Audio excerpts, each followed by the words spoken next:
Teka, ano nga? Gusto na ako mataba. Ah, sige, tama. Masakit na mataba.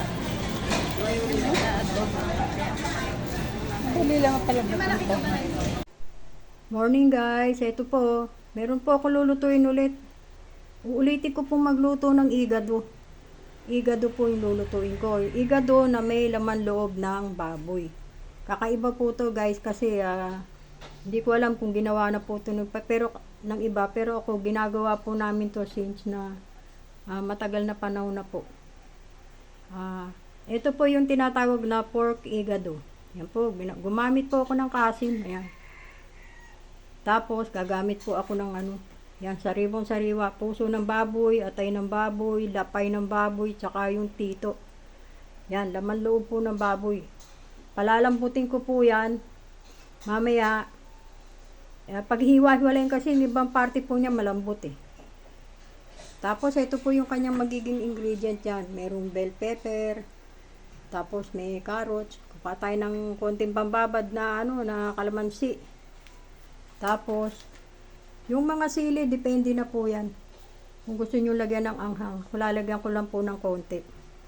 Tapos yan, merong mantika, yung patis, yung toyo. Ito, gagamitin kong pambabad sa doon sa laman ng baboy, yung sa pork, yung pineapple juice. Siyempre, meron siyang green peas. Yan, merong atswiti, tsaka paminta. Tapos yan, yung seasoning guys, yan.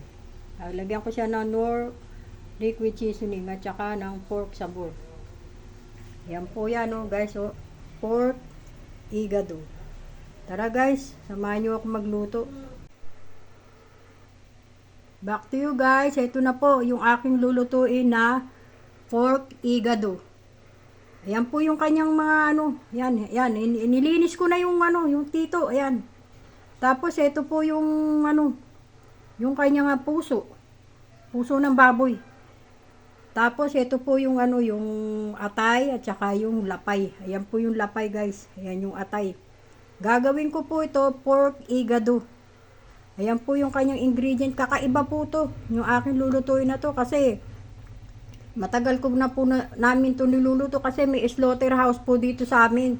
Kaya pag umu-order po kami ng isang niyan, yung isang tali, sama-sama na po yan. Kaya nilalagay namin lahat ng ingredient niya, yan. Except lang po yung yung ibang parte ito, pero to nilalagay namin sa igado. Masarap po yan. Tara guys, subukan natin na subukan nyo na panoorin kung paano ko po lulutuin. Balik tayo guys, ito na po yung aking lulutuin na pork igado. Ito guys, binabad ko po siya sa dito sa pineapple juice. Hindi ko na po napakita kasi nakapatay pala yung cellphone. Yung aking camera. Ayan po, binabad ko na sa paminta, sa seasoning, at saka sa konting asin. Tapos nilagyan ko po siya nito, yung pineapple juice yan. Bababad ko po siya. For 15 minutes or 20 minutes, pwede na kasi lulutuin na po eh. Tapos ito guys, ginamitan ko po ng ito yung kalamansi. Yung kalamansi na hindi napakita guys kasi nakapatay pala yung cellphone. Yan, nilagyan ko rin po ng paminta tsaka itong seasoning. Yan po guys, yung seasoning yan. Nilagyan ko nito. Ito yan. Nilagyan ko niyan. Yan, yung seasoning tsaka yung asin nilagyan ko. Ito. May asin po dito. Tsaka yung ayan lang po. Tsaka itong paminta, nilagyan ko siya. Hindi po napakita guys kasi nakapatay pala yung cellphone. Pasensya na po. Yan po Yan, ito. Binabad ko po to sa pineapple juice. Ito, binabad ko naman po sa 3 pirasong kalamansi. Yung atay at saka yung lapay. Lapay ng baboy. Para sa ating pork igado. Tara guys, samahan nyo po ulit ako. Tatapusin na po natin magluto. Balik tayo guys. Ito unahin po muna natin site yung etong atay at saka yung lapay. Yan, magkasama po atay ng baboy at saka lapay. Unahin po natin siyang yan Kasi hindi po ito pwedeng isabay dun sa karne. Baka titigas po. Yan. Medyo sutayin natin siya ng konti. Parang ano lang po sa half po. Sa bandang huli, tsaka natin siya ilalagay. Doon sa ano. Ito siya.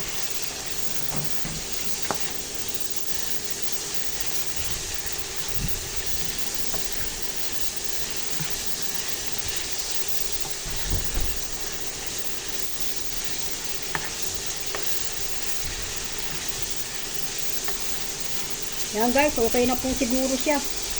Siya pwedeng maano, kasi ilalagay pa natin yan dun sa ano, pinakahuling ano niya po. Pag malapit na matapos yung ano, tsaka natin siya ilalagay. So, umpisa na natin mag-gisa. Umpisa natin sa bawang. Ito yung bawang, umpisa.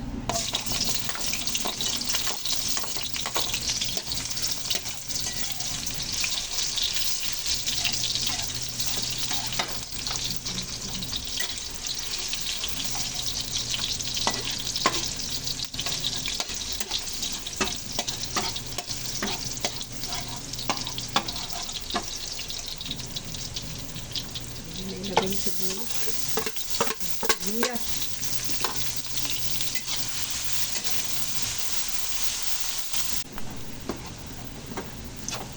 Ito na po, pwede na nating ilagay yung laman.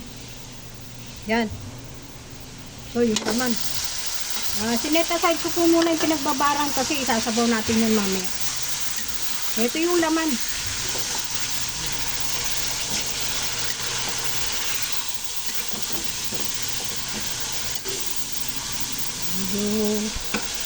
Isutayin natin siya ng konti. Guys, isasabay ko na to para masutay din ng konti yung ano, yung tito. Alambot ko po to sa pressure cooker for 30 minutes kasi makunat po yan yung puso ng baboy, makunat po yan, tsaka yung tito. Kaya hindi siya pwedeng isabay lang sa laman yung puso kasi makunat. Kaya pinagsabay ko po sila dahil alam kong parehas po silang lalambot sa pressure cooker. Yan. So, nilagay ko na para masutay na rin dito. Dito sa ating ano. Na guys, tuyo na siya. Sinutay ko muna yung ano, yung laman, yung tito at saka yung ano, puso ng yung puso niya. Tatanggalin ko to. Parang may nahalong ano, yun. Guys, so, tanggalin ko lang to. May nahalong ano, hindi maganda yung pagkahiwa. Yan.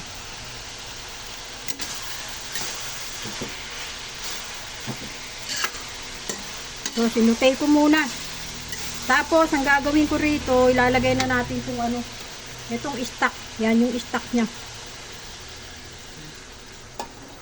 Tapos, lalagyan ko ng ano, guys, ito. Yung atswiti. Yan, lagay na natin lahat.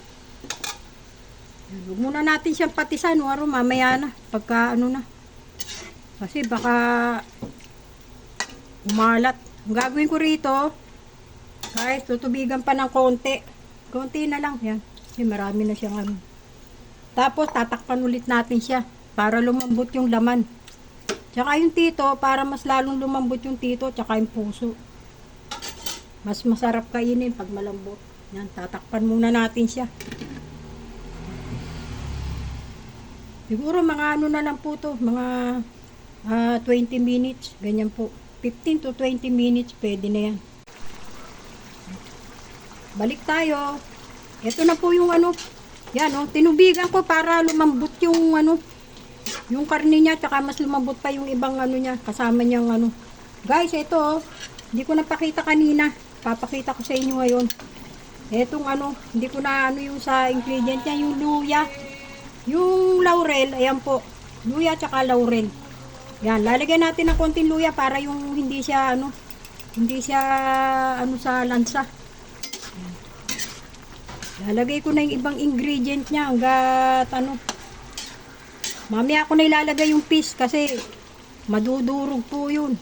Yung pag ano na. Tapos guys, ano to, papatakan ko siya ng konting suka. Yan. Titikman ko na yung ano niya, kung ano, Titikman natin. Tinikman ko kanina, medyo matabang kaya pa. Dadagdagan ko pa siya ng ano to, ng ano soy sauce. Yan, lagay na natin lahat. Tapos yung patis ito. Ito, kalahati lang lalagay ko guys, baka umalat. Yan. Tapos ilalagay ko na tong ano niya. Yan guys, oh.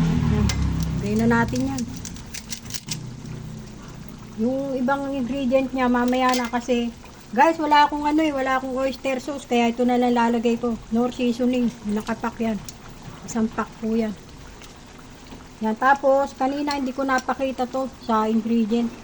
Siyempre, hanggat nagluluto tayo, doon natin naiisip kung ano pa yung kulang. Ito guys, ayan, lalagay natin ng rino. Yan. Ang pasarap. Lalagyan na natin yung rino. Tapos, lalagyan ko na rin siya ng paminta. Tapos, titikman ko kung okay na yung yan yung paminta guys. Dagdagan natin ng konti. Para masarap. Alam nyo kasing igado, medyo ano yan. Medyo matapang ang timplada niya. Kaya lang, huwag namang maalat kasi alam nyo naman bawal tayong guys.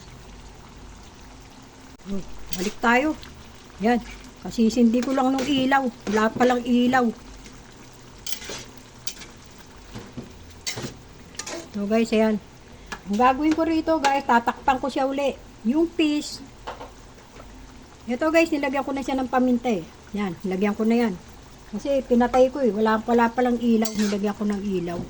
Titikman ko muna kung okay na yung ano niya, yung kanyang ano, alat. Ba, okay na. Okay na yan guys. Hindi ko na siya nilagyan ng ano, asukal. Kasi matamis na yung ano yung carrots, matamis na po yan. Yan. Tatakpan natin ulit para ano, mamaya ilalagay natin yung atay, tsaka yung carrots, mamaya na pagkano madali naman maluto yan.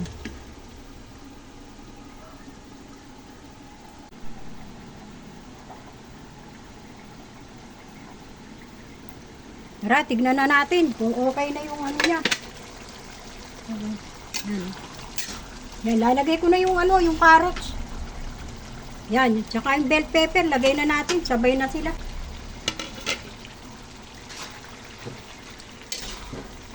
Yan, sarap. Sarap na to guys, subukan nyo po. Pork, igado na may lamang loob ng baboy. Yan. Sarap to guys, pag natikman nyo, subukan nyo. Yung fish, mamaya ako na ilalagay. Kasi, ano muna natin to, tatakpan ko ulit para maluto yung carrots. Yan. Mga ano na lang po siguro, mga 2 minutes na lang yan. Mamaya na natin ilagay yung fish guys, kasi yung fish madaling yan. Madaling malusaw. Sayang naman, pag hindi na nakita, siyempre, pampaganda rin po ng dekorasyon niyan, yung fish. Yung nabili kong fish, malambot lang nakalata po. Yung nabibili sa palengke, yun. Ito na. Lalagay na po natin tong atay. Yan. Yan ang pinakahuli yung atay kasi madaling maano yan. Tapos ilalagay ko na yung fish. Ito.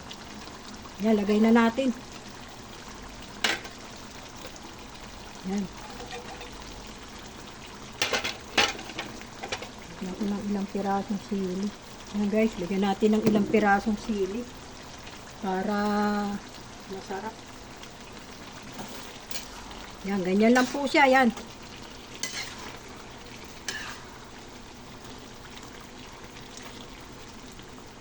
Ganyan lang po. Sarap to. Kakaibang ano to. Kakaibang ano po. Pork igado with laman loob ng baboy. Yan guys, ganyan lang po siya. Oh. Ito. Ano na lang po to. Kung ayaw nyo lagyan, okay lang. Pandekorasyon na lang. Yan. Pampaganda ng kulay. Pampadagdag. Yan. Ganyan lang po yan. Sana po guys, nagustuhan nyo yung akin niluto. Kahit natataranta ako. Ang niluto ko po ngayon, igado. Igado. Pork igado. Wala po akong ibang sinabi na ano. Basta pork igado. Maraming salamat po sa mga nanood. Sana po Lagi nyo pong tangkilikin yung aking maliit na channel. Sana po guys, kabalin, huwag po kayong magsawa. Maraming salamat po. God bless po. Bye-bye.